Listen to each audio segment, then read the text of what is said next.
Hi, I'm Corey, a virtual bookkeeper for small business owners and creatives.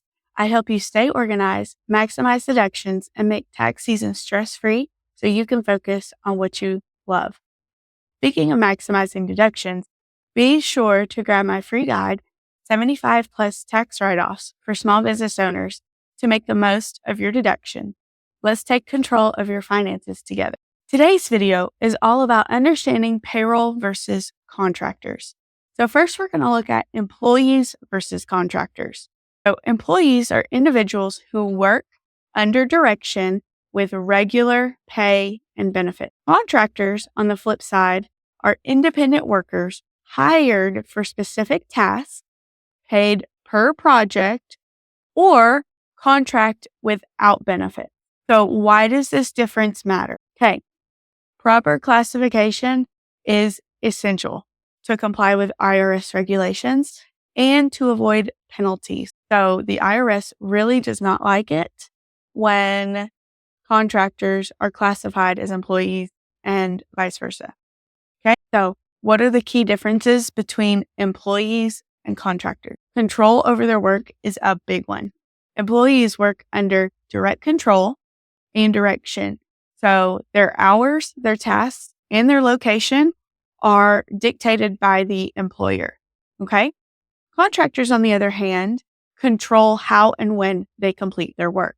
So they can complete it from home in a matter of hours or whenever they decide that they can work that day.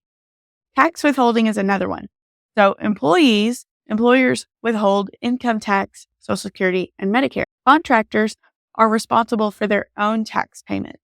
Businesses do not withhold tax. Also, benefits and protections. Employees are eligible for benefits like health insurance and protections like minimum wage. Contractors do not fall under this bracket and are not eligible for those benefits. They just work independently. Payroll Essentials. Let's talk about what is essential to do payroll for a small business. So payroll involves calculating the wages and salaries, withholding and remitting taxes, federal, state, Social Security, and Medicare, and calculating all of that per their W-4, issuing paychecks or direct deposits on a regular basis, filing payroll taxes and maintaining those records. And there's quite a few deadlines for those. And so you need to make sure that you decide when is the best time to start payroll, or if your business even needs payroll to begin with. So we're going to talk about that. When do you set up payroll? When you hire your first employee, you need to register for payroll. Specifically, you register with the IRS and then you set up a payroll system. The payroll system that I suggest is Gusto. So I will put a link in the description below to Gusto. It is a wonderful service. They help you file all the taxes, onboard all of your employees, get everybody paid on a regular schedule, and it's pretty much automated. So they help you with everything. Their customer support is fabulous, and it's just a great tool to have if your business is at the point where it needs payroll. I highly recommend that. So going forward, let's talk about managing your payroll for employees. So we just talked about some options for payroll providers. There's other ones like QuickBooks Payroll or ADP. I've heard great things about both, so you can check those out as well. Now, calculating payroll taxes, Gusto, QuickBooks will do that for you, but if you don't, you have to manually calculate the federal, state, Social Security, and Medicare taxes. So make sure you're familiar with that. Compliance requirements. So there's tax forms 941 and 940 that are quarterly that have to be submitted to the IRS. Also, there's a form W-2 that needs to be provided annually for the tax year. So that due date is always July 31st of the following year. So for 2024 tax season, it would be July 31st, 2025, when that W-2 would be due. All right. So now let's talk about working with contractors. We talked about employees, and now we need to talk about contractors. So payment structure. Paying your contractors per project, hourly, or by agreed upon terms. So you as a business owner need to decide if you're going to pay them per project or hourly, or if you agree on the terms ahead of time, and always have them sign a contract stating what those stipulations will be. The documentation needed. You need to request a W-9 form from each contractor to collect their tax identification number. Now, I recommend that you collect this form regardless if they end up needing the next form that we're going to talk about at the end of the year. So regardless if they need a 1099 or not, in order for them to get paid, they need to submit to you their W-9. If you employ this process, it will make your life so much easier. At the end of the year, when tax season comes around and you're scurrying to try to collect all those W-9s, that whole step will be gone. You just calculate what you've paid them and then submit. So I always recommend to get that on the front end rather than the back end because it's so much simpler. So on the topic of 1099, 1099 NEC, which stands for 1099 non-employee compensation, you will be issuing that to any contractor that has been paid $600 or more in a calendar year if they've been paid by check, cash, or ACH. Okay. There are some other stipulations as well, and other types of forms of 1099s, but we're just going to touch on the NEC because that is the most common.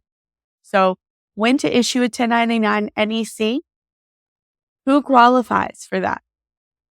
So we're going to issue a 1099 NEC for contractors who are individuals, sole proprietors, partnerships, or LLCs that are not corporations except for attorneys.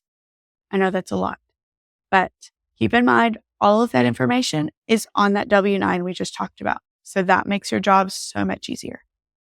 The payment threshold for a 1099 NEC is if the total payments of the contractor exceed $600. The deadline for this is you need to either have them mailed and postmarked or e-filed the 1099 NEC forms to contractors and the IRS by January 31st each year. What are the common mistakes to avoid? So obviously we don't want to misclassify employees as contractors. Incorrect classification can result in penalties, and the IRS has strict criteria for contractors versus employees. So really need to look at the IRS to make sure that you're following those guidelines. Missing 1099 deadline. That's also a big one. Late filing of 1099s can result in fines, so make sure that you mark January 31st on your calendar. Also, not just related to 1099s, your 941s, your 940s, and your W-2s can also incur fines if you run payroll. So make sure that you follow all of those guidelines and those deadlines. Put all of those on your calendar so you don't forget. Inadequate documentation. So keep those signed W-9 forms and records of all payments for accurate reporting and future reference. So if you have a payroll service, Gusto will actually keep all of those for you. I suggest if you have a W-9 and you're doing contractors, to keep those in a separate folder on your computer hard drive or also on a Google Drive so you can access it wherever. Just make sure that they're all organized and neat and you can find them whenever you need them. Tools and tips for payroll and contractor management. So what do you need and what will make this the most easy for you this coming tax season? Tools like Gusto or QuickBooks help with automated payroll, tax filing, and benefits management. Gusto is really great with benefits if you pay your payroll people. Contractor payment tools, you can use platforms like PayPal, ACH, or direct deposit services so you can make sure they get paid efficiently. You also want to make sure you track and organize. So keep clear records of payments, W-9s, and 1099s to ensure compliance and make it so much easier to report during tax season. All right, so to wrap it up, the key takeaways from today's video. Understand classification. Correctly classify workers as employees or contractors to avoid IRS penalties. Payroll responsibilities: set up a reliable payroll system for employees, handle those tax withholdings correctly, and stay compliant with filing. So put all of those deadlines on your phone calendar so you don't forget them. 1099 reporting for contractors. Issue 1099 NEC forms to contractors paid $600 or more, and track those deadlines to make sure you stay in compliance with IRS regulations.